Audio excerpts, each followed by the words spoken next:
Now, just to recapitulate our previous things, our previous discussions which we have made, I just tell you here our previous, first you see this side.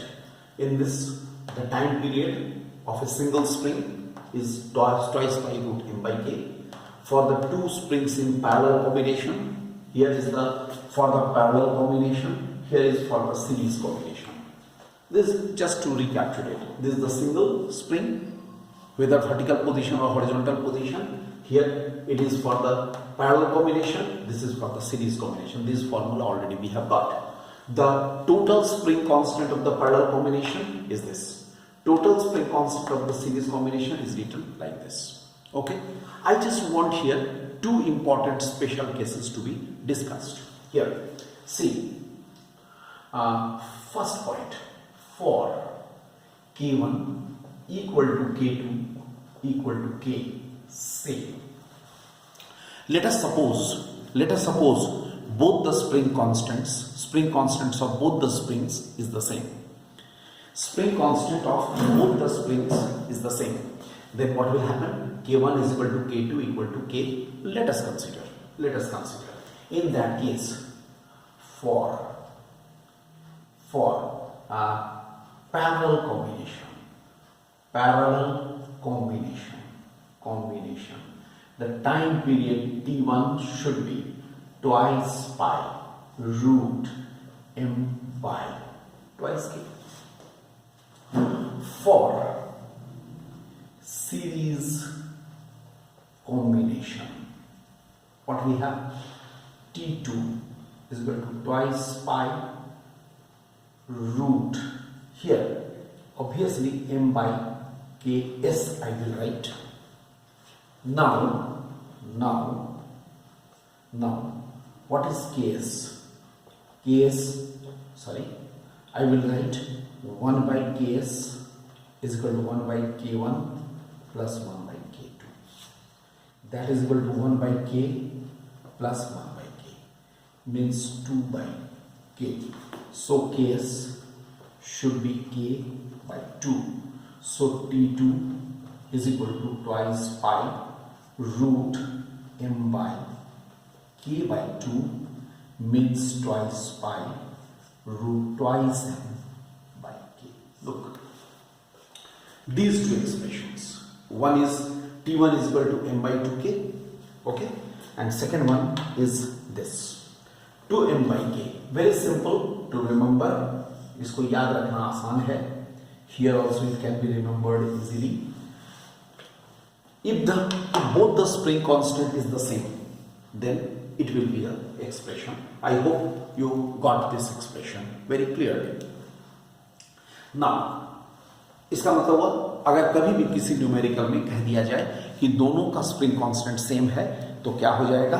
Parallel combination में क्या होगा? Twice by root m by twice k हो जाएगा, और इसमें ऊपर में 2m by k. Very easy to remember. Now, the second case. Suppose I say there is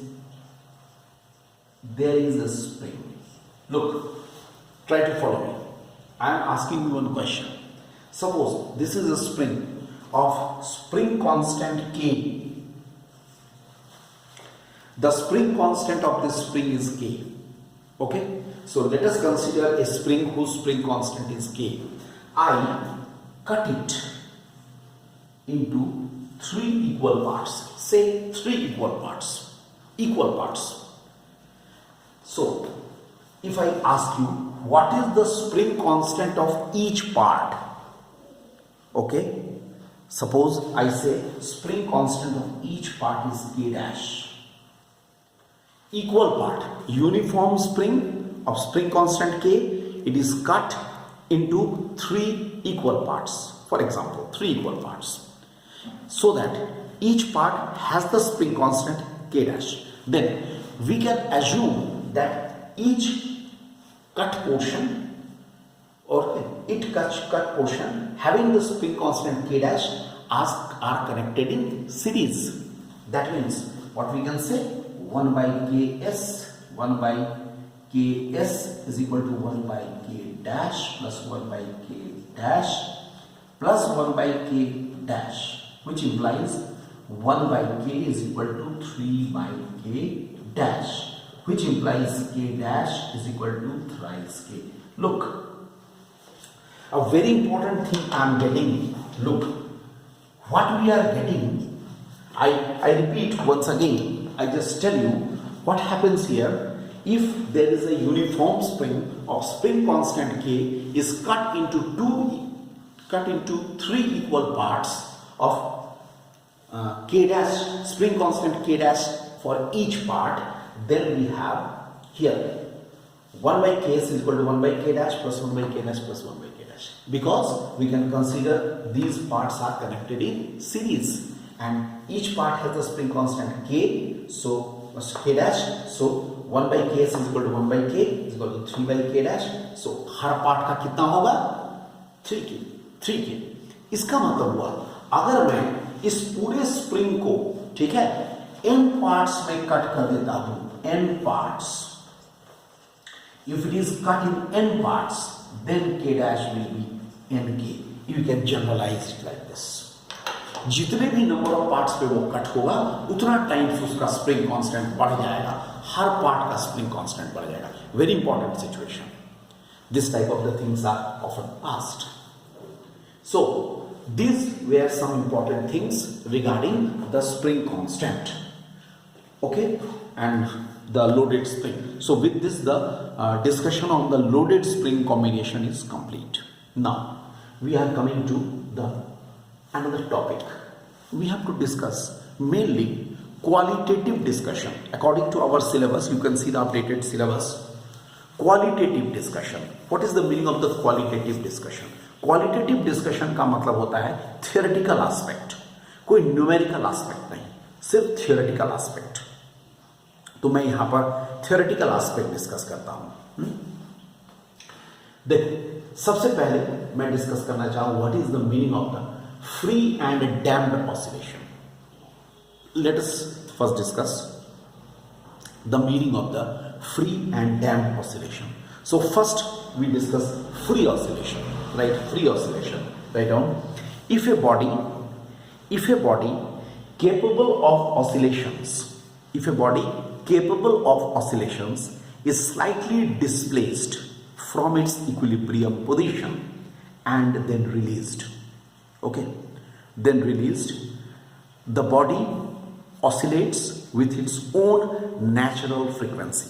The body starts oscillating with its own natural frequency. Such an oscillation is known as the free oscillation. I just tell you, very simple case. I will tell you, many times you have come across with this case. That is, suppose this is simple pendulum. In the position of the equilibrium it is, I slightly displace it from its initial position up to this mark and release, then what will happen? It will start oscillating around these two main positions. मैंने क्या किया? Simple pendulum को अपनी जगह से यहाँ पर खींचा, यहाँ पर लाया, ला करके if it is simply released, what happens? It starts oscillating with its own natural frequency. Nothing is affecting it from the outside. No source is disturbing it from outside. Such an oscillation is called free oscillation. And suppose here, if no dissipative force acts in course of the free oscillation, suppose no dissipative force acts, कोई भी dissipative force act नहीं कर रहा है, suppose ऐसा हो जाए कि if no dissipative force acts, no friction is there, then what will happen? The oscillation is very well maintained with the constant amplitude.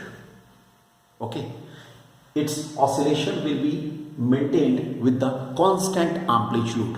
Okay, such a type of the oscillation is called undamped oscillation. What happens in the undamped oscillation?